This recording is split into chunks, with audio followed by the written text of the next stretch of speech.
आपको पता ही है हम पढ़ रहे हैं chapter number 2 audit strategy, audit planning and audit program. हमने इसका लेक्चर नंबर 1 कंप्लीट कर लिया है और लेक्चर नंबर 1 में हम लोगों ने बेसिकली ये पढ़ा कि स्ट्रैटेजी क्या है। स्ट्रैटेजी एक ब्रॉड टर्म है, कौन क्या और कैसे करने वाला है। बेसिकली हम लोग मोटा मोटा डिसीजन ले लेते हैं। उसके बाद जो दूसरा स्टेप है वो है ऑडिट प्लानिंग। ऑडिट प्लानिंग जो है ऑडिट स्ट्रेटजी को थोड़ा सा डिटेल में बनाना है। ठीक है, ऑडिट स्ट्रेटजी की आपको फोटोग्राफ दिख ही रही है और जब हम ऑडिट प्लानिंग की बात करेंगे तो उसी को हम थोड़ा सा डिटेल में बताएंगे। आप देखो कैलेंडर दिख रहा है, इस दिन ये करना है, ये करेगा, ये नहीं करेगा, इसका काम है डायरेक्शन करना, इसका काम है रिव्यू करना और ज्यादा डिटेल में चीजों को डिसाइड करना। क्या हो गया, हमारा ऑडिट प्लानिंग हो गया। उसके बाद थोड़ा सा हमने ये भी पढ़ा था कि आखिर ऑडिट प्रोग्राम क्या होता है। ऑडिट प्रोग्राम मतलब क्या, एक लिस्ट बना देना कि हम पहले ये करेंगे, फिर इसके बाद ये करना है, फिर ये करना है। मतलब प्लानिंग से भी बहुत ज्यादा डिटेल में टू डू लिस्ट की तरह बना लेना कि 1 नंबर पे ये करना है, फिर दूसरा ये करेंगे, फिर तीसरा ये करेंगे, फिर उसके बाद ये करेंगे। इसको हम बोलेंगे ऑडिट प्रोग्राम। और आज हम एक ऑडिट प्रोग्राम बनाना ही सीखेंगे और उसके बारे में ही कुछ पढ़ेंगे। जब भी आप ऑडिट प्रोग्राम बना रहे हो ना, जब भी आप ऑडिट प्रोग्राम बना रहे हो, भावनाओं में मत बह जाना मेरे दोस्तों। क्यों भाई? क्योंकि आपको क्या है, एक लिमिटेड पीरियड में काम करना है और आपका एक लिमिटेड स्कोप है, लिमिटेशन है असाइनमेंट की कि इतने समय में ही पूरा करना है, इतनी कॉस्ट में ही पूरा करना है। अब ऐसे में अगर आपका भावना जाग गई ऑडिटर की, नहीं मैं तो इसमें सब कुछ सही करके जाऊंगा, सब कुछ चेक करके जाऊंगा, तो आप कभी भी ऑडिट को कंप्लीट नहीं कर पाएंगे। तो बेटर आप स्कोप के अंदर रहिए और उतना ही काम करिए जितना आपके पीरियड में, आपके स्कोप में, आपके टाइम अलाउ करता है, आपका कॉस्ट अलाउ करता है। पहली बात तो ये। दूसरा, रिटन में होना चाहिए। कोई भी चीज अगर ओरल में होती है तो उसमें कंफ्यूजन है, शॉर्ट होना ही होना है। इसलिए ऑडिट प्रोग्राम को अपने को लिख के रखना है। और वैसे भी हमारी तो आदत है, कोई भी बात होती है तो हम क्या बोलते हैं, अच्छा गारंटी दे रहा है, लिख के देते। तो लिखी हुई चीज हमेशा परफेक्ट रहती है। अब आपको कोई चीज चेक करनी है, उस चीज को चेक करने के लिए ढेरों एविडेंस है। ये भी देख सकते हो, इस तरीके से भी चेक कर सकते हो, ये भी देख सकते हो, फलाना डॉक्यूमेंट भी देख सकते हो। क्या क्या देखोगे? आखिर आप भी तो एक इंसान हो यार, क्या क्या देखोगे? हाँ, तो हम लोग देखेंगे रीजनेबली अवेलेबल एविडेंस। ऐसे कौन कौन से सबूत हैं जो हमको आसानी से मिल जाएंगे।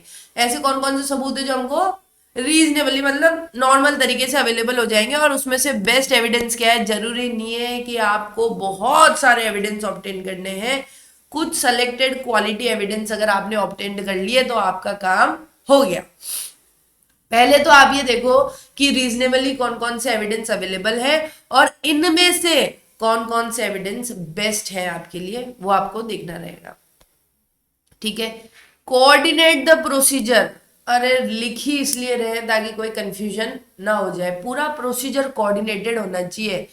आपको पता होगा, कल अपन पढ़ रहे थे, अपन ने एक चीज सोची थी कि यार जब आप ये बना रहे हो ना, तो हो सकता है कोई पॉइंट रिपीट हो गया हो सकता है हम एक ही चीज 2 बार कर रहे हो, तो वो चीज पता लग जाती है लिखने से। दूसरा, कोऑर्डिनेशन भी हो जाता है। कोऑर्डिनेशन मतलब क्या हो जाता है, एक चीज अगर दूसरी जगह से लिंक्ड है तो वो लिंकिंग भी सेट हो जाती है। लिखेंगे तो समझ में आ जाएगा। यार एक बात बताओ, जब मैं ये फलानी चीज चेक कर रही हूँ फिक्स्ड एसेट्स की, तो मुझे फिक्स्ड एसेट्स के बारे में ये एक और इन्फॉर्मेशन तो अपने आप पता लग जाएगी। ठीक है, फॉर एग्जाम्पल अगर आप फिक्स्ड एसेट्स का वेरिफिकेशन कर रहे हो, आप उसको काउंट कर रहे हो, अगर फिजिकल वेरिफिकेशन कर रहे हो, तो काउंट करने के दौरान आप ये भी फिक्स हो जाएगा कि वो एग्जिस्ट करते हैं। भाई वो है तो सही काउंटिंग में इतना, और वो एग्जिस्ट करते हैं। ऐसा नहीं है कि कोई भी चीज मिसिंग है। तो दोनों चीजें हम लोगों ने चेक कर ली। तो हम कोऑर्डिनेट कर लेंगे सारे प्रोसीजर्स। और क्या क्या गड़बड़ी हो सकती है, प्लान बी तो हमेशा तैयार होना ही चाहिए। क्या चांसेस है कि यहाँ गड़बड़ी हो सकती है, कहाँ कहाँ पॉसिबिलिटी है गड़बड़ होने की, वहां तो अपने को विशेष तौर पे ध्यान देना ही है। अच्छा, अब कहीं पे भी आप ऑडिट करते हो, जैसे मान लो आप फिक्स्ड एसेट्स का आइटम उठाया आपने, जब आप फिक्स्ड एसेट्स को चेक कर रहे हो तो उस एरिया को चेक करने का आपके पीछे उद्देश्य क्या है? आपका उद्देश्य ये है कि भाई फिक्स्ड एसेट्स जितने बैलेंस शीट में लिखे हुए हैं उतने ही होने चाहिए, और फिक्स्ड एसेट्स की जो वैल्यू है वो सही होनी चाहिए। मेन तो आप ये देखना चाहते हो कि वैल्यूएशन हुआ हुआ है, वेरिफिकेशन हुआ हुआ है, तो आप उस ऑब्जेक्टिव पे रहते हुए ही चीजें चेक करो, ज्यादा डिटेल में आपको जाने की जरूरत नहीं है। आप जो भी आइटम चेक कर रहे हो उसका जो ऑब्जेक्टिव है बस उसके हिसाब से ही आपको एविडेंस ऑब्टेन करने हैं। Apply only those steps which are useful in accomplishing the verification process. अभी वही बात हुई, बहुत सारी चीजें हैं करने के लिए, बहुत सारे एविडेंस है, बहुत सारी चीजें आप चेक कर सकते हो, पर आपको सिर्फ वही चेक करना है which is useful in accomplishing verification, जो आपके वेरिफिकेशन को पूरा कर दे। आपको बस वो स्टेप्स पूरा करना है। ओके, तो हम ऑडिट प्रोग्राम पढ़ रहे हैं। Auditor has to auditor has variety of evidence. Auditor के पास जमाने भर के चीजें करने के लिए जमाने भर के एविडेंस है, उसको वो चीज चूज करनी है जो उसको बेस्ट एविडेंस लगे, उसको लगे भैया ये ले लिया ना मैंने तो मैं श्योर हो जाऊंगा कि सब कुछ बढ़िया है। Variety of evidence, variety of evidence, variety of evidence, अरे ऐसे होते कौन कौन से हैं? देखो क्या क्या वेराइटी होती है। डॉक्यूमेंट्री एग्जामिनेशन, ऑब्वियसली बात है यार, पेपर अपना साथ नहीं छोड़ेगा। चेकिंग, डॉक्यूमेंट्स चेक कर लो, ये खर्चा हुआ वाउचर ले आओ, इसका सपोर्टिंग एविडेंस ले आओ, ये एसेट आपका है इसके टाइटल डीड्स ले आओ। टाइटल डीड्स मतलब जो भी इसकी रजिस्ट्री का पेपर है, स्टैम्प पेपर पे लिखा हुआ होगा ना कि फलाना फलाना इसके मालिक है, वो आप उसको लेकर आ जाओ। उसके बाद होता है फिजिकल एग्जामिनेशन। एक बार आपने डॉक्यूमेंट में देख लिया कि भाई फलाने फलाने एसेट्स जो है हमारे ऑडिटी के पास रखे हुए हैं। अच्छा, डॉक्यूमेंट में तो कागज में तो बहुत सारी चीजें हो जाती है जो हकीकत में नहीं होती है, सही बात है। तो चलो भाई जाके अपन क्या कर ले, उसका फिजिकल वेरिफिकेशन कर लो। फिर फिजिकल वेरिफिकेशन से भी आपको काम नहीं चल रहा तो बहुत सारी चीजें ऐसी है जो आप मैनेजमेंट को कहो क्यों भाई लिख के दे, हाँ भाई लिख के दे, बार बार मैनेजमेंट के पास जाके मुझे इस पर्टिकुलर पॉइंट पे डाउट है, आप गारंटी देते हो मैनेजमेंट लिख के देगा। यानी आप रिटर्न रिप्रेजेंटेशंस भी ले सकते हो, return representations.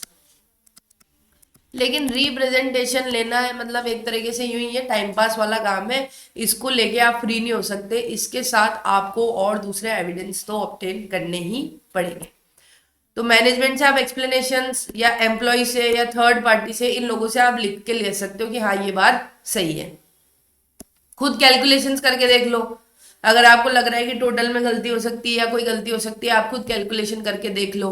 State of internal control and internal checks, आप देखो कि यहाँ के जो इंटरनल कंट्रोल है ना वो कैसे है। फॉर एग्जाम्पल कैमरा लगा रखा है तो कैमरा वाकई अच्छी क्वालिटी का है, वो कितने दिन का डेटा रिकॉर्ड कर लेता है, वो रिकॉर्ड को सेफ रखा भी जाता है या नहीं रखा जाता है। वॉचमैन है तो वॉचमैन एक्टिव है या नहीं है, बायोमेट्रिक डिवाइस है तो उसका सही से यूज हो रहा है या नहीं हो रहा है, कहाँ कहाँ लोग इंटरनल कंट्रोल को तोड़ देते हैं। लिखा हुआ है कि 2 जनों से वेरीफाई करना जरूरी है। अगर आप कोई भी एक ट्रांजेक्शन करोगे तो उसको ए और बी दोनों वेरीफाई करेंगे। पता चल रहा है ए तो खुद का वेरीफाई तो कर ही रहा है, बी के कंप्यूटर पे जाके वहां पे भी बटन दबा के खुद ही वेरीफाई किया था। ऐसी सिचुएशन है अगर, तो दैट मीन्स यहाँ पे गलतियां होने के चांसेस ज्यादा है, ये यहाँ पे इंटरनल कंट्रोल में लूप होल है, तो यहाँ लोचा हो ही सकता है। तो इंटरनल कंट्रोल और इंटरनल चेक्स से भी आपको बहुत सारी चीजें पता लग सकती है। Inter relate to various accounting data, इसको अपन ऐसे भी समझ सकते हैं, रेशियोज वगैरह भी निकाल सकते हैं। प्लस पिछले साल प्रिंटिंग का खर्चा आ रहा था 10,000 रुपए, इस साल प्रिंटिंग का खर्चा आ रहा है 20,000 रुपए, ऐसा क्या हो गया कि खर्चा डबल हो गया। पिछली बार हमारा नेट प्रॉफिट रेशियो था 10%, इस साल मेरा नेट प्रॉफिट रेशियो है 15%, एकदम से 5% कैसे? हर साल तो सिर्फ 10% की ग्रोथ आती है, इस साल एकदम इतनी ज्यादा ग्रोथ कैसे? एक्सेप्शनल इंक्रीज या एक्सेप्शनल डिक्रीज, इनसे भी पता लगता है। अकाउंटिंग डेटा को इंटर रिलेट करके भी चीजें पता लगती है। जैसे मान लीजिए आपने सेल्स बढ़ा दी लेकिन उस प्रपोर्शन में आपके पास जो है डेटर से पैसा नहीं आ रहा है, या उस प्रपोर्शन में कैश रिसीव नहीं हो रहा है, या वैसे तो आप कैश में ही माल बेचते हो पर इस बार आपने सेल्स उधार में दिखा दी। ये कुछ ऐसे पॉइंट है जो अगर कुछ भी रूटीन वाले वर्क से अलग होता है तो वहीं पे गड़बड़ आपको पता लग जाएगी। सब्सिडरी एंड मेमोरेंडम रिकॉर्ड्स, एक तो मेन बुक्स होती है, उसके अलावा आपकी और भी जैसे सब्सिडरी परचेज बुक, रजिस्टर बना रखे हैं, कुछ साइड में और डॉक्यूमेंट्स रखे हुए, वो भी चेक करो, उनसे भी यूजफुल इंफॉर्मेशन निकल के आ सकती है। मिनट्स ऑफ मीटिंग तो पढ़ने ही है, चाहे बोर्ड मीटिंग हो, ऑडिट कमेटी की मीटिंग हो, एनी मीटिंग, अगर कोई भी मीटिंग्स होती है तो उसके मिनट्स आपको रीड करने ही है। Subsequent action by client and other, अगर कोई भी गड़बड़ है तो क्लाइंट ने उसके लिए क्या एक्शन लिया, समझ रहे हो आप। मान लो पता चला कि इस एम्प्लॉय ने फ्रॉड किया, मैनेजमेंट को पता लग गया था, तो क्लाइंट ने क्या किया, अभी भी एम्प्लॉय को यही रखा हुआ है, यानी अपने को वापस चेक करना पड़ सकता है कि वापस से वो फ्रॉड तो नहीं करने लग गया।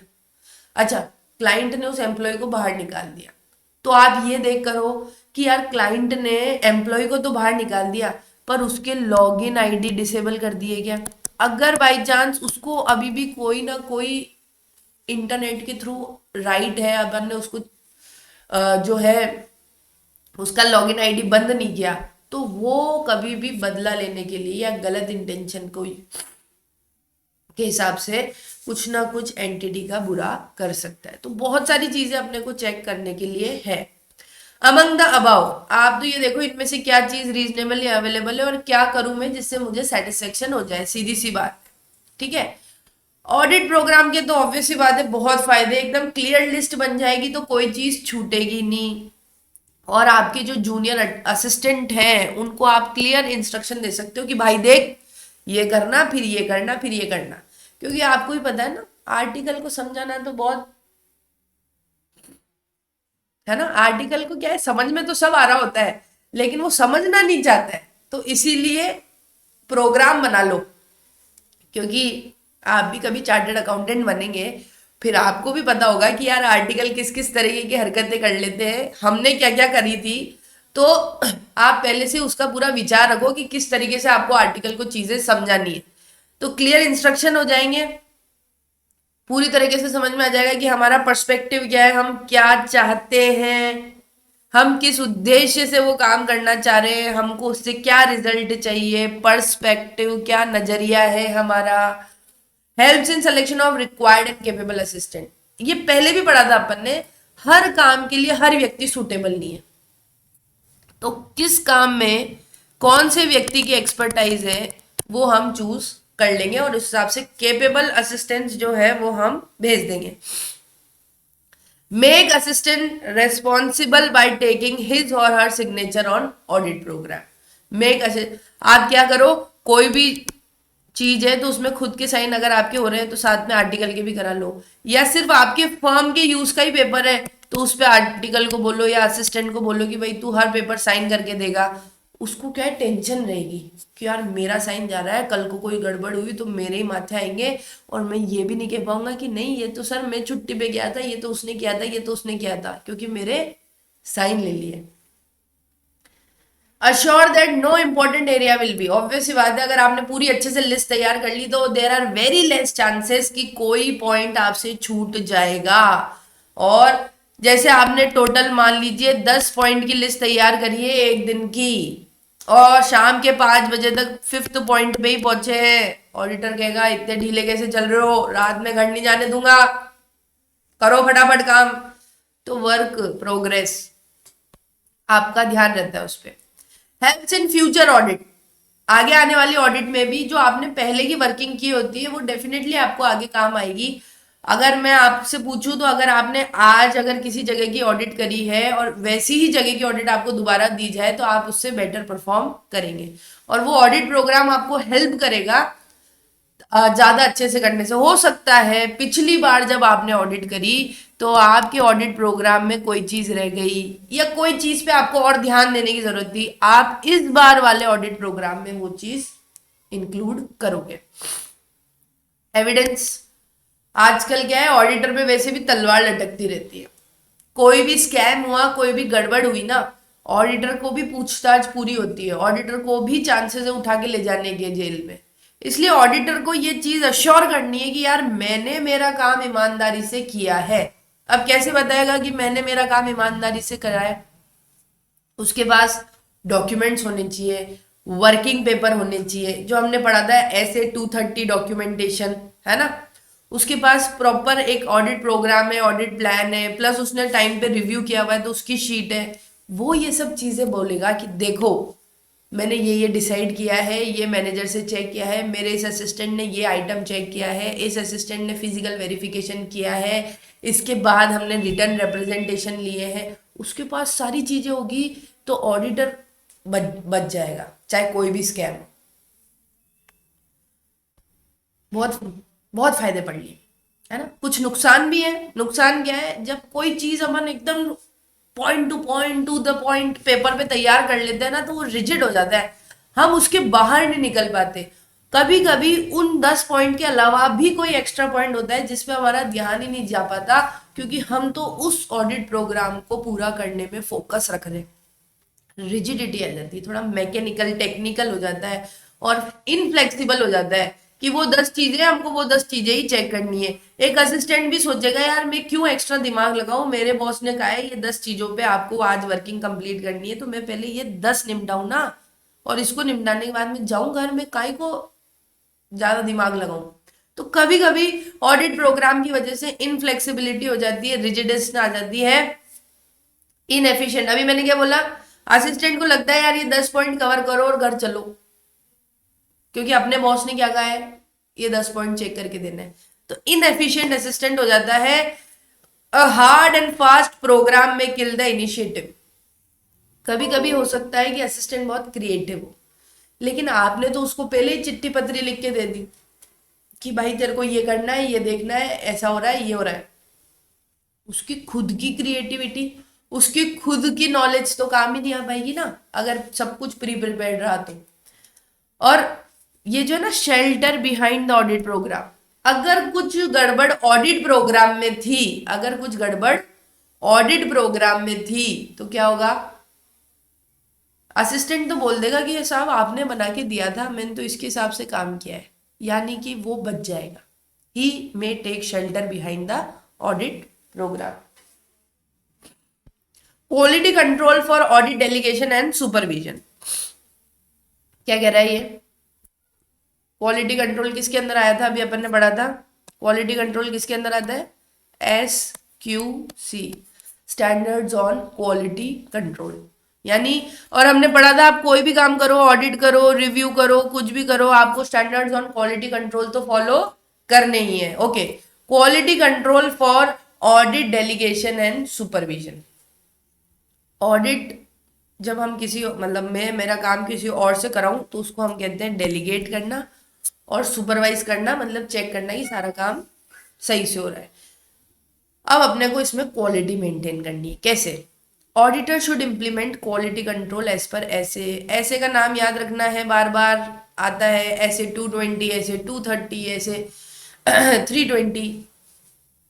तो क्वालिटी कंट्रोल का ध्यान रखना है एज पर ऐसे 220, ताकि उसको ये अश्योरेंस हो जाए कि ऑडिट जो है वो पूरे स्टैंडर्ड्स के हिसाब से हो रही है, जो भी रूल्स रेगुलेशन लीगल रिक्वायरमेंट है उस हिसाब से हो रही है, और ऑडिटर की रिपोर्ट इज अप्रोप्रिएट। क्योंकि अगर हमने सारा काम as per standard rules regulation legal requirement किया है तो मेरी ऑडिट रिपोर्ट भी एकदम अप्रोप्रिएट होगी, एकदम सही तरीके से बनाई गई होगी। ये अश्योर हो जाएगा। कब होएगा ये? जब मैंने सारा काम किसके हिसाब से किया है? As per quality control procedure. ऐसे 220 में जो भी क्वालिटी कंट्रोल के प्रोसीजर लिखे हुए हैं, जो हम पढ़ चुके हैं ऑलरेडी, उनको फॉलो अगर मैं करूंगी तो ऑडिटर ये अश्योर हो जाएगा क्या कि सारा ऑडिट जो है वो कैसा हुआ है?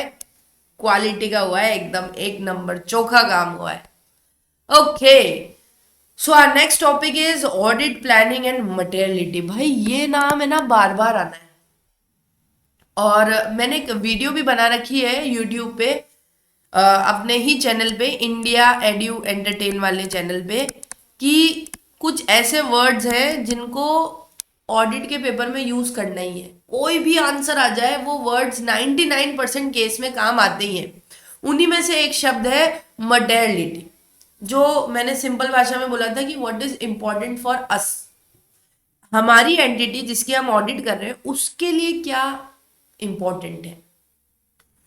अगर अपन टेक्निकल टर्म्स में जाए, अगर आपको पूछ लिया जाए कि मटेरियलिटी मतलब क्या, तो मटेरियलिटी एक ऐसी इंफॉर्मेशन है, एक आइटम के बारे में ऐसी इंफॉर्मेशन या ऐसी उसके बारे में कोई ऐसी पॉइंट, ऐसी जानकारी, अगर वो पॉइंट लोगों को पता हो, यूजर्स को पता हो, तो डेफिनेटली उनके डिसीजन पे असर डाल सकता है। पढ़ते हैं अपन, item the knowledge of which, ऐसी चीज जिसकी जानकारी माइट इन्फ्लुएंस, हो सकता है इन्फ्लुएंस कर दे decision of users of financial statement, कोई भी ऐसी जानकारी जिसकी नॉलेज होने की वजह से यूजर्स के डिसीजन पे फर्क पड़ सके, हर वो जानकारी, हर वो आइटम की नॉलेज क्या है, मटेरियल है।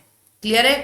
तो आप जब प्लानिंग करो, आप जब ऑडिट करो, जब आप ऑडिट रिपोर्ट बनाओ, हर चीज में आपको मटेरियलिटी का ध्यान रखना है। यानी कि आज अपन एक एंटिटी की ऑडिट करते हैं, 100 तरीके की चीजें हैं उसके अंदर, 100 तरीके के एसेट्स हैं, खर्चे हैं, इनकम है, ये है, वो है, सारी चीजों पे आपको इतना ध्यान देने की जरूरत नहीं है। आपको डिवाइड करना है what is material and what is not material, जिसको हम बोलेंगे इममटेरियल, है ना, इममटेरियल। और जो मटेरियल आइटम है उन पे आपका फोकस पहले होना चाहिए, ज्यादा होना चाहिए। इममटेरियल आइटम्स पे आपका फोकस कम होना चाहिए, टाइम कम देना चाहिए, और प्रोसीजर्स भी उसमें लिमिटेड लगाओगे तो हो जाएगा काम। ठीक है साहब? तो मटेरियल वर्ड बार बार आने वाला है हमारे सामने, और मटेरियलिटी को हमको हर जगह, चाहे आप प्लानिंग हो, परफॉर्मिंग हो, हमने ऐसे 320 भी पढ़ा था जिसमें भी यही एक मटेरियलिटी वर्ड ही आया था। सो प्लानिंग हो या परफॉर्मेंस हो या रिपोर्टिंग हो, हर जगह ऑडिटर को मटेरियलिटी का ध्यान रखना है, उसको उन आइटम्स पे हमेशा फोकस करना है। The decision of user might be influenced, ऐसी चीजों का हमेशा ध्यान रखना है। Okay, financial statement should disclose all material facts sorry, financial statement के अंदर सारी मटेरियल चीजें कवर होनी चाहिए। अब ऐसा नहीं है कि 10 रुपए की चीज है तो वो इमटेरियल है और 100 रुपए की चीज है तो वो मटेरियल है, ऐसा कहीं पे भी लिखा हुआ नहीं है। ओके, हो सकता है 100 रुपए वाली चीज भी इमटेरियल हो और 10 रुपए वाली चीज भी मटेरियल हो। तो साइज या हम कह सकते हैं क्वांटिटेटिव लिमिट्स हमेशा डिसाइड नहीं करती है, हमेशा डिसाइड नहीं करती है। मतलब 90% केसेस में बड़े अमाउंट वाली चीज नो डाउट मटेरियल होगी, पर कभी कभी ऐसा हो सकता है कि छोटी सी अमाउंट भी क्या हो जाए, मटेरियल हो जाए। इसको अपन समझते हैं। A company should disclose by way of notes regarding any item of income और expenditure which exceed 10% of revenue or 1 lakh rupees whichever is higher। क्या कह रहा है ये, एक कंपनी अगर उसके यहाँ पे कोई भी आइटम है, चाहे वो इनकम हो चाहे वो खर्चा हो, या तो वो 10% ऑफ रेवेन्यू से ज्यादा हो या फिर 1 लाख रुपए, इन दोनों में से जो भी ज्यादा, इन दोनों में से जो भी ज्यादा, क्या क्या चीजें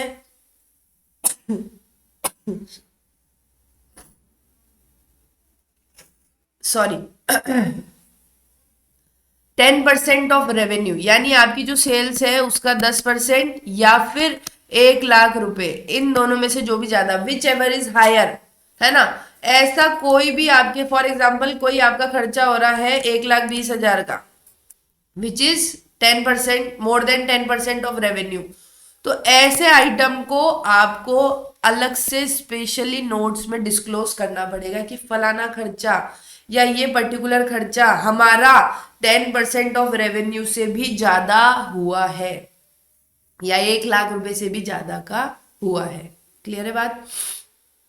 तो ये कुछ ऐसा आइटम है जिसे मटेरियल मानते हैं on the basis of amount. ठीक है, दूसरा एग्जांपल भी दे रखा है, अ company should disclose in notes detail of all share holder holding more than, कोई भी कंपनी में अगर किसी शेयर होल्डर के 5% से ज्यादा होल्डिंग है, मतलब मान लीजिए पूरे 1 लाख शेयर्स इशू करे हुए हैं और किसी शेयर होल्डर के पास 5% मतलब 5,000, 5,000 से ज्यादा के शेयर है, तो उसका पर्टिकुलर उस शेयर होल्डर की डिटेल भी आपको स्पेशली अलग से लिख के देनी पड़ेगी। आगे बढ़ते हैं हम लोग। ऐसे 320 materiality in planning and performing an audit. अभी मैंने यहाँ पर नाम लिया था कि हमने अभी ऐसे 320 पढ़ा है और वो आ ही गया, बस नाम लो और शैतान हाजिर। ऐसे 320 आ गया मेरे दोस्तों, नाम याद रखना है। ऐसे 320 materiality in planning and performing an audit. Plan करते वक्त भी इंपॉर्टेंट चीजों का ध्यान रखना है और काम करते वक्त भी इंपॉर्टेंट चीजों का ध्यान रखना है। It require auditor to consider materiality and its relationship with audit risk while conducting an audit. हमेशा चीजों का क्या कनेक्शन है, वो आइटम हमारी एंटिटी के लिए इंपॉर्टेंट है या नहीं, कोई ऐसा इंसिडेंस जो हमें पता लगा जो हमारी एंटिटी के लिए बहुत ही ज़्यादा इंपॉर्टेंट है, हर उस बात पे आपका फोकस होना चाहिए ऑडिट करते वक्त। आपने ऑडिट रिस्क निकाली सपोज, अभी हम समझेंगे वो भी क्या होता है। अगर कहीं पे भी आपको लगता है कि यार ये पॉइंट मेरे से मिस हो गया और ये इंपॉर्टेंट है एंटिटी के लिए, आपको वो पॉइंट चेक करना ही है, भले ही आपके ऑडिट प्लानिंग का वो हिस्सा नहीं था। आप प्लानिंग रिवाइज करो, क्योंकि हमने पढ़ा है planning is a continuous process. Planning and continue process. अगर कोई भी नई इंफॉर्मेशन हमको पता चलती है जो मटेरियल है, तो डेफिनेटली आपको अपने प्लान में उसको लिखना ही पड़ेगा और उसको चेक करना ही पड़ेगा। Okay, so determine materiality and performance materiality. ओहो हो, अभी तो एक शब्द समझा ही था यार, दिमाग का दही हो रहा है, क्या हो रहा है? अभी तो हमने पढ़ा ही था मटेरियलिटी क्या होता है, ये इसके पीछे परफॉर्मेंस मटेरियलिटी और लगा दिया। ये ऑडिट बच्चे की जान तो नहीं ले लेगी, नहीं लेगी, नहीं लेगी। तो पहले तो हम ये समझे, हालांकि यार परफॉर्मेंस मटेरियलिटी निकालनी है तो होता क्या है, क्या होता है? Performance materiality means amount set by auditor eight less than materiality. अगर किसी चीज का मटेरियलिटी है 100 रुपए से ज्यादा नहीं होना चाहिए, अपन ने उसकी लिमिट 80 रख दी, at less than materiality for the financial statement as a whole, so as to reduce the probability that uncorrected and undetected misstatement as a whole exceeds materiality level। वापस पढ़ते हैं अपन क्या लिखा हुआ है यहाँ पे। परफॉर्मेंस मटेरियलिटी में हम क्या करते हैं, जो भी लेवल है मटेरियलिटी का उससे भी नीचे का अमाउंट रखते हैं। मतलब हम तो सोच रहे हैं कि 100 रुपए के ऊपर होगा तो ही इंपॉर्टेंट है, नहीं। ऑडिट इस तरीके से करो कि यार 80 के ऊपर भी क्रॉस हो गया ना तो भी मैं चेक करूंगा। क्यों? ताकि सपोज अगर कोई चीजें मुझसे छूट गई है ना, अनडिटेक्टेड, चेक करना ही रह गया, गड़बड़ थी, अनडिटेक्टेड मिस स्टेटमेंट, गड़बड़ थी पर हम उसे डिटेक्ट नहीं कर पाए, है ना, कुछ गड़बड़ थी पर हम उसे करेक्ट नहीं कर पाए। ऐसी गड़बड़ों का अगर टोटल भी कर दूं मैं, all the uncorrected and undetected miss statement, ऐसी गड़बड़ों का अगर हम टोटल भी कर दें तब भी वो मटेरियलिटी लेवल को क्रॉस नहीं कर पाए। मतलब देखो सीधी सी बात है, ये एक है ना प्रिकॉशन लेके चलने वाली बात है कि जो भी आइटम मैं चेक करूँ ना, मुझे भले 100 से ज्यादा पे चेक करना हो पर मैं तो उसको 80 पे चेक कर लूँ, ताकि अगर कोई चीज छूट भी जाए या कोई दूसरा आइटम मेरा रह भी जाए या कोई और गलती रह भी जाए, तो जब इनको टोटल करूँ ना तो ये मिला के मटेरियल ना हो। वापिस पढ़ना, amount set by auditor less than materiality to reduce the probability, ताकि ये प्रोबेबिलिटी कम हो जाए कि जितने भी अनकरेक्टेड मिस स्टेटमेंट है, अनडिटेक्टेड मिस स्टेटमेंट है, वो सारे मिलके भी मटेरियलिटी लेवल को क्रॉस ना करे। क्योंकि मैं तो पहले ही 100 की लिमिट को 80 पे लाके चेक कर रही हूँ, ताकि मेरे नजर से कोई छूटे नहीं, और छूट भी जाए तो उसका असर मटेरियलिटी लेवल तक ना पहुंचे, यानी वो इमटेरियल रहे। सीधी भाषा में पढ़े तो जितने भी अनकरेक्टेड और अनडिटेक्टेड मिस स्टेटमेंट है वो इतने ही हो कि वो हमारे लिए क्या रहे, इमटेरियल रहे। क्यों? क्योंकि मैंने कोशिश करी है कि मैं मटेरियलिटी लेवल के नीचे भी जाके चेक करूं, ताकि बाकी अगर कोई छूट भी जाए तो वो इन टोटलिटी इमटेरियली रहे, वो ज़्यादा टेंशन वाली पॉइंट ना क्रिएट कर दे यूजर्स के लिए। क्लियर है बात? तो परफॉर्मेंस मटेरियलिटी क्या होता है ये हमको समझ में आ गया। मतलब हम परफॉर्मेंस मटेरियलिटी डिसाइड कैसे करेंगे? पहले मटेरियलिटी पता होगी तभी तो उससे कम का जो है टारगेट लेंगे।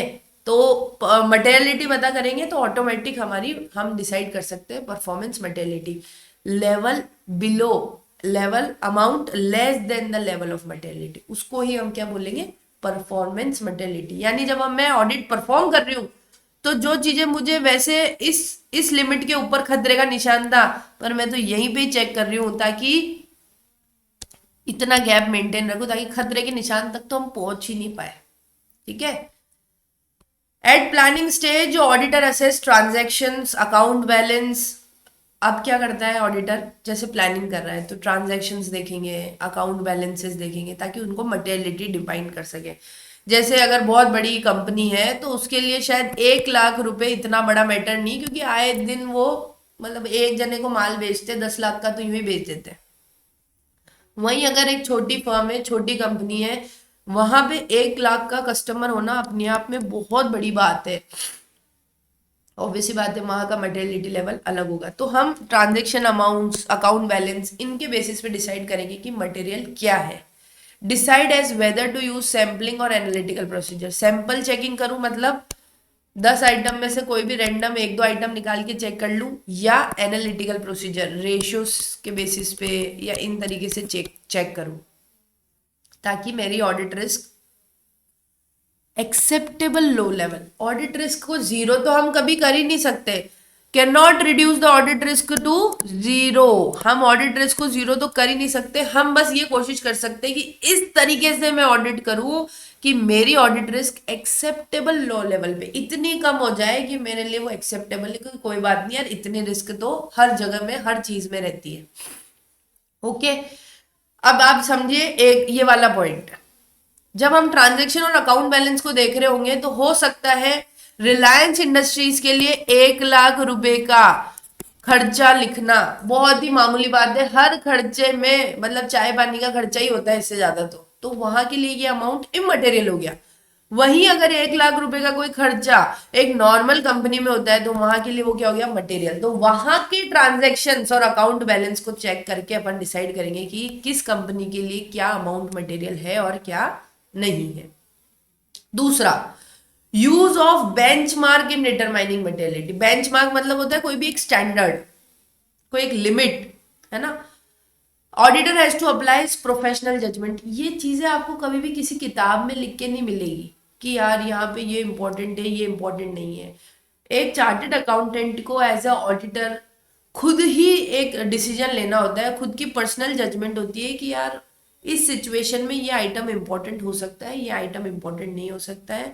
मैं इसके लिए ये एक स्टैंडर्ड डिसाइड करता हूँ कि एक बेंचमार्क मैं रखता हूँ कि यार ये जो कंपनी है ना, इसके हिसाब से अगर कोई खर्चा, सपोज अगर इसके हिसाब से कोई खर्चा 50,000 के ऊपर जा रहा है ना, तो मेरे को ऐसा लगता है कि यार इस चीज को मेरे को मटेरियल मानना चाहिए, मुझे वो चीज डिटेल में चेक करनी चाहिए। If there is any statutory requirement, अगर कोई लॉ की तरफ से रिक्वायरमेंट है डिस्क्लोजर की, तो वो भी हम लोगों को देखनी है। मतलब कानून ने कह दिया तो वो भले 10 रुपए का आइटम भी होगा तो भी अपने को लिखना है। जैसे इनकम टैक्स के अंदर दे रखा है कि रिलेटेड पार्टी ट्रांजेक्शन की आपको पूरी एक लिस्ट बना के देनी है। तो अब आपने रिलेटेड पार्टी के साथ मान लो 10 रुपए का भी ट्रांजेक्शन किया है तो देना है तो देना है। अगर कहीं पे भी लीगल रिक्वायरमेंट आ गई तो वहां पे अमाउंट सोचना ही नहीं है। अदरवाइज हम लोग अमाउंट के बेसिस पे भी डिसाइड कर लेते हैं कि यार ये इंपॉर्टेंट हो सकता है, ये इंपॉर्टेंट नहीं हो सकता है। अब अभी हमने बोला था कि अपन ने एक बेंचमार्क डिसाइड कर लिया, ठीक है, एक स्टैंडर्ड डिसाइड कर लिया जिसके बेसिस पे मैं मटेरियलिटी चेक करने वाला हूं। फॉर एग्जाम्पल हम लोगों ने सोचा कि जो अपन ने अभी ऊपर भी पढ़ा था एक, ये यहाँ पर ये 10% ऑफ रेवेन्यू, ये एक सेट कर लिया बेंचमार्क कि कोई भी खर्चा रेवेन्यू का 10% क्रॉस होता है तो हम उसको क्या मान लेंगे? मटेरियल मान लेंगे। ठीक है ना। Factor affecting identification of appropriate benchmark. Element of financial statement, asset liability, focus of user, profit, revenue. क्या कह रहा है यार, क्या कहना चाह रहा है, इसको सिंपल टर्म्स में समझो एकदम। एसेट, लाइबिलिटी, इनकम, एक्सपेंडिचर, ये चार इंपॉर्टेंट चीजें हैं जिसके ऊपर अपन परसेंटेज लगा के मटेरियलिटी डिसाइड कर सकते हैं। सबसे ज्यादा हाईलाइटेड या इंपॉर्टेंट, या आप प्रॉफिट मान लो, सेल्स मान लो। क्या बेंचमार्क यूज करूं, ये प्रोफेशनल जजमेंट है। ये जजमेंट किसका है, ऑडिटर का है। अब अपने को कैसे ये डिसाइड करना चाहिए, आप ये देखो कि जो हमारे यूजर्स है उसका फोकस किस पे, वो एसेट पे, वेल्थ मैक्सिमाइजेशन पे अगर उसका फोकस है तो आप एसेट पे जाओ। प्रॉफिट पे उसका फोकस है तो आप रेवेन्यू और प्रॉफिट पे जाओ, ठीक है ना। उसके अलावा एंटिटी को कहाँ से पैसा मिला हुआ है, सपोज अगर लोन से पैसा आया हुआ है तो हमें लोन वालों का पर्सपेक्टिव ज्यादा ध्यान रखना पड़ेगा।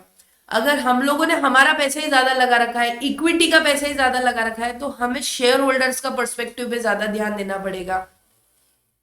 And the relative volatility of benchmark, benchmark कितना ज्यादा फ्लक्चुएट होता है वो भी हमको ध्यान रखना पड़ेगा। ये चार पॉइंट सोच के मुझे डिसाइड करना है कि मुझे मेरा बेंचमार्क क्या रखना है।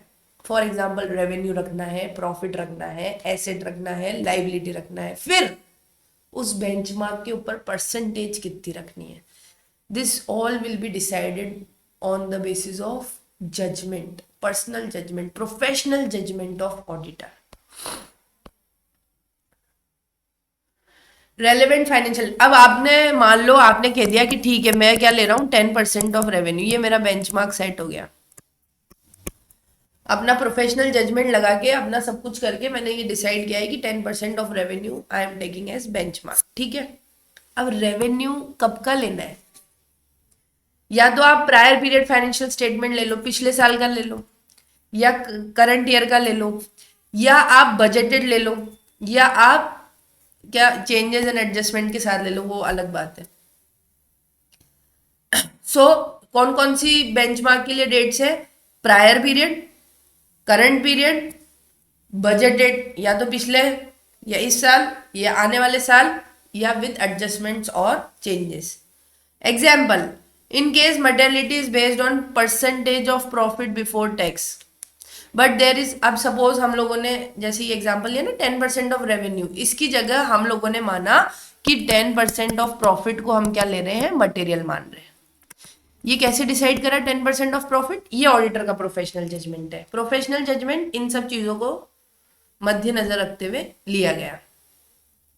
अब इस साल क्या हुआ, इस साल हमारा प्रॉफिट बहुत ज्यादा बढ़ गया या बहुत ज्यादा घट गया, there is an exceptional increase या exceptional decrease in current year profit. क्यों, कुछ भी रीजन हो सकता है। इस साल मेरे यहाँ आग लग गई हो, इस साल सपोज ऐसा हो सकता है कि हमारे को बहुत बड़ा कॉन्ट्रैक्ट मिल गया हो तो मुझे बहुत ज्यादा प्रॉफिट हो गया हो, यानी there is an exceptional increase, बहुत ही ज्यादा प्रॉफिट बढ़ गया या बहुत ही ज्यादा मेरा प्रॉफिट घट गया। ऐसे केसेस में ये जो 10% ऑफ प्रॉफिट है ना, ये प्रॉफिट करंट ईयर का मत लो, क्योंकि आपका बेंचमार्क वॉलेटाइल हो गया, बहुत ज्यादा फ्लक्चुएट हो गया, तो आपके रिजल्ट गलत आएंगे। तो आप ऐसे में क्या करो, पास्ट ईयर का नॉर्मलाइज प्रॉफिट ले लो, पिछले साल का प्रॉफिट ले लो, ताकि सही तरीके से चेकिंग हो सके। इस साल एक्सेप्शनल बढ़ा है किसी कारणवश, इस साल एक्सेप्शनल घटा है किसी कारणवश, अब इस साल का 10% के हिसाब से मैंने चेकिंग करी तो सारे ही आइटम मटेरियल आ जाएंगे या सारे ही आइटम में गड़बड़ लगेगी मेरे को। इसलिए अगर इस साल आपका एक्सेप्शनल चेंज है तो आप किस में चल जाओ, पिछले साल वाला ले लो या बजटेड ले लो। ये बात क्लियर है। हाँ, तो अभी हम पढ़ ही रहे थे कि बेंचमार्क तो आपने डिसाइड कर लिया कि भाई रेवेन्यू ले रहे हो, प्रॉफिट ले रहे हो, एसेट ले रहे हो, लाइबिलिटी ले रहे हो, पर अब इस पे परसेंटेज कितनी लगाऊं, 5 लगाऊं, 10 लगाऊं, 15 लगाऊं, 20 लगाऊं। Determining a percentage to be applied to chosen benchmark involve है, ये वापस से क्या चाहिए, ईच एंड एवरीथिंग, क्योंकि ये कोई केमिकल सॉल्यूशन नहीं है, कोई साइंटिफिक फॉर्मूला नहीं है कि ये फॉर्मूला लगाओ और आपको परसेंटेज मिल जाएगी, ये फॉर्मूला लगाओ और आपको पता लग जाएगा क्या मटेरियल है। या तो भैया सारा काम प्रोफेशनल जजमेंट का है, अपने दिमाग का खेल है सारा। एग्जाम्पल, फॉर प्रॉफिट ओरिएंटेड, जिनको प्रॉफिट पे फोकस रहता है, हम लोग 5% ऑफ प्रॉफिट ले सकते हैं। अभी हमने पढ़ा ही था, अगर फोकस यूजर्स का प्रॉफिट पे है तो प्रॉफिट पे लो, अगर फोकस यूजर्स का सेल्स पे है उस पे लो, फोकस यूजर्स का एसेट पे उस पे लो, ठीक है। लेकिन मान लो एनपीओ अगर नॉट फॉर प्रॉफिट ऑर्गेनाइजेशन है तो उसमें प्रॉफिट को लेने का मतलब ही नहीं है। उस केस में अपन 1% ऑफ रेवेन्यू ले सकते हैं, 1% ऑफ टोटल एक्सपेंसेस ले सकते हैं, कुछ और ले सकते हैं, ठीक है। ये तो परसेंटेज कैसे डिसाइड करनी है समझ में आ गया अपने को, ये भी प्रोफेशनल जजमेंट है, ऑब्वियसली बात है, लेकिन जनरली 5, अब जैसे सेल्स बहुत बड़ा अमाउंट है तो 1% ही उसका बहुत होता है। प्रॉफिट सेल्स के कंपैरिजन में प्रॉफिट बहुत ही कम होता है, 5-10% होता है सेल्स का, तो उसका हम ले सकते हैं 5%, 10%, ठीक है। Factors indicating materiality, laws and regulation as per applicable FRF and users expectations, ओहो स्पेलिंग थोड़ी सी सही कर लेना, यूजर्स एक्सपेक्टेशन रिगार्डिंग मेजरमेंट और डिस्क्लोजर। दो चीजें आ गई, एक तो आपके लॉज एंड रेगुलेशंस, आपका जो भी जिस फाइनेंशियल रिपोर्टिंग फ्रेमवर्क के हिसाब से आप अपने फाइनेंशियल स्टेटमेंट तैयार करते हो वो उसने कुछ बता रखा है क्या कि इससे ऊपर हो तो आप डिस्क्लोज करना। आपके एफआरएफ में ऐसा लिखा हुआ है क्या कि भाई साहब 5% ऑफ प्रॉफिट से ज्यादा कोई भी खर्चा है, कोई भी चीज है तो आपको अलग से दिखानी है, तो एक तो वो हो गया। दूसरा यूजर्स की एक्सपेक्टेशंस, यूजर क्या चाहते हैं, यूजर किस पे फोकस है, वो हो गया, ठीक है। जैसे रिलेटेड पार्टी ट्रांजैक्शन इंपॉर्टेंट होता ही है, उसका डिस्क्लोजर करना ही है। मैनेजमेंट रेम्यूनरेशन कंपनीज में बहुत इंपॉर्टेंट है डिस्क्लोज करना। Key disclosure in relation to industry, example R&D cost for pharmaceutical company.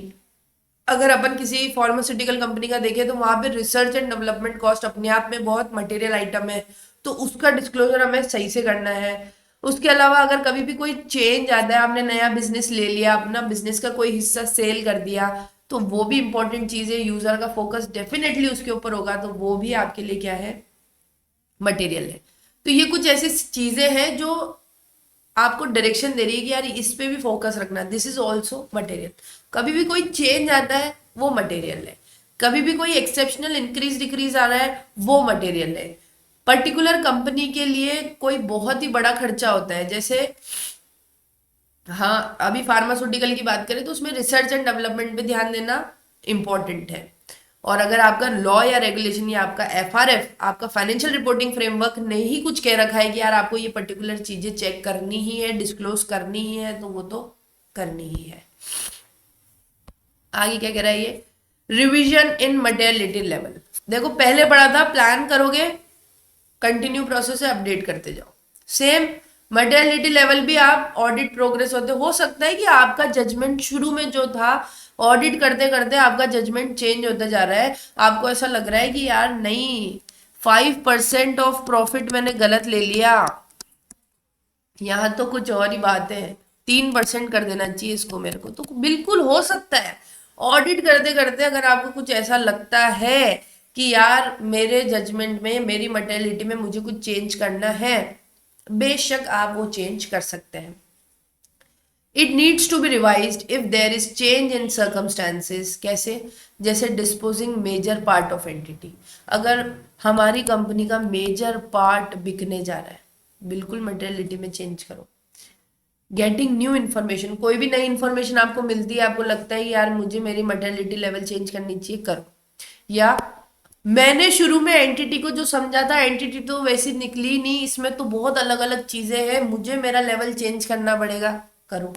तो मटेरियलिटी लेवल जैसे जैसे ऑडिटर समझता जाता है ऑडिट को, ऑडिट जहां कर रहे हैं वहां के क्लाइंट को, तो वैसे वैसे वो अपनी मटेरियलिटी को रिवाइज कर सकता है।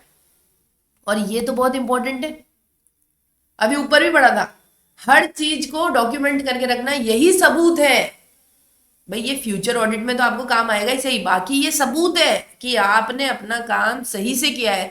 कभी कोई पंगे हो गए, लफड़े हो गए, आप जिस जगह की एंटिटी की ऑडिट कर रहे हो वहां पे कोई स्कैम वगैरह निकल गया फ्यूचर में, तो आप सिर्फ और सिर्फ डॉक्यूमेंट के बेसिस पे ही बच सकते हो कि देखो मैंने पूरा काम किया था, यू शुड हैव प्रूफ कि मैंने सारा काम अच्छे से किया था। So it is very very important now it is. Important शुरू से है, बट अभी बहुत ज्यादा ही ये चीजें स्कैम और सब चल रहा है, तो ये बहुत इंपॉर्टेंट है। अगर आप ऑडिट कर रहे हो, you should document all the things. Materiality for financial statement, आपकी मटेरियलिटी क्या है, ये डॉक्यूमेंटिंग सिर्फ डॉक्यूमेंटेशन हमें सारा चीज़ों का करना है, अभी सिर्फ ये मटेरियलिटी वाला पार्ट का बता रहा है कि एक तो आपने पहले क्या मटेरियलिटी निकाली थी, फिर क्या होता है, एक तो आपने निकाली होगी financial statement as a whole.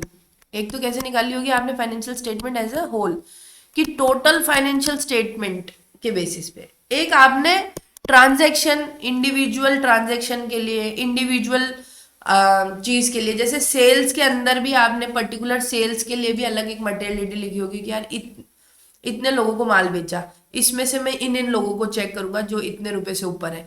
तो जो as a on the base of class of transaction, account balance, disclosure, तो क्या हुआ, एक तो materiality as a whole financial statement level, और फिर एक अकाउंट बैलेंस ट्रांजैक्शन लेवल की जो मटेरियलिटी है, दोनों को आपको डॉक्यूमेंट करना है जो भी आपने डिसाइड करी है। फिर अपन क्या डिसाइड करते हैं, मटेरियलिटी के बाद आता है परफॉर्मेंस मटेरियलिटी, तो वो भी आपको लिख के रखना है कि आपने कैसे कैलकुलेट किया है, क्या आपने अजम्पशंस लिए हैं और ये सब चीजें। और अगर मटेरियलिटी में, परफॉर्मेंस मटेरियलिटी में कोई भी चेंज आता है तो वो भी आपको डॉक्यूमेंट करना है। Materiality as a whole financial statement level पे, फिर ट्रांजैक्शन लेवल पे मटेरियलिटी, फिर परफॉर्मेंस मटेरियलिटी, और इनमें अगर कोई भी चेंज आए तो वो, ये सारी चीज़ें आपको डॉक्यूमेंट करनी है। जैसे कि आप देख रहे हैं आगे, मेरा जीवन कोरा कागज, तो यानी कि हमारा चैप्टर नंबर 2 हो गया है फिनिश। और थैंक यू तो इसलिए बनता है क्योंकि एक जना बोलता है, दूसरे को प्रवचन सुनना है, थ्योरी में जो होता है उसके लिए बहुत गट्स चाहिए, वो गट्स आपके अंदर है, तो उसके लिए तो आपको बिल्कुल थैंक यू बनता है, सल्यूट बनता है। सो आप लगे रहिए, पढ़ते रहिए। जल्दी मिलेंगे हम अगले चैप्टर के साथ एक शॉर्ट ब्रेक के बाद। Till then, ta ta bye bye.